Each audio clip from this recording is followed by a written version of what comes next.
The Committees of Correspondence and the Boston Massacre. Paul Revere made an engraving, a carved picture, that was used to make many prints of the British soldiers shooting at the colonists. The Committees of Correspondence used Revere's drawings to spread the word throughout the 13 colonies about the killing of colonists in the incident the radicals called the Boston Massacre. The HMS Gaspee. In 1772, a British Navy ship, the HMS Gaspee, had been sailing up and down the coastline looking for colonial smugglers.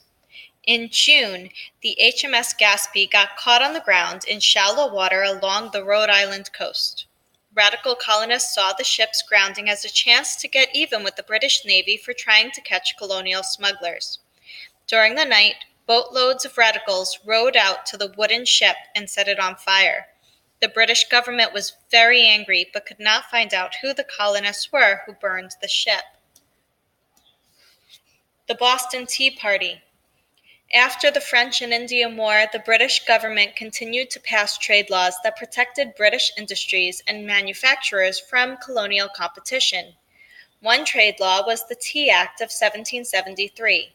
The Tea Act allowed the British East India Company to sell tea in the 13 colonies without paying important taxes on the tea that were imported. This was an unfair economic advantage because the colonial tea merchants had to pay the import taxes. Because the British East India Company could sell tea for much more cheaply than colonial tea traders, the Tea Act nearly destroyed colonial tea merchants economically.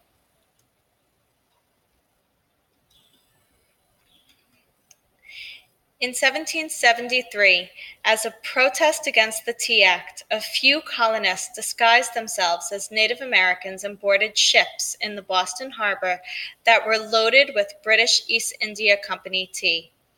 Once on board, the colonists threw the East India tea overboard onto the water.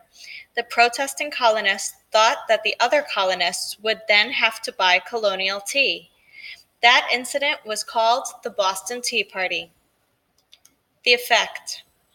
Because of the Boston Tea Party, the British government closed down Boston Harbor to all trade until the colonists paid for the destroyed tea. Ships and their trade cargoes were not allowed to enter or leave. Because the colonists in Boston got most of their food by ship, the closing of their harbor created a severe hardship on them. In 1774, the British government became angry enough to legally punish the 13 colonies. This figure shows two reasons the British government wanted to punish the 13 colonies. First, the British government was furious that the colonists had found ways to get around the British laws. Second, the British government was angry because some colonists had broken laws, destroyed British property, and attacked British soldiers.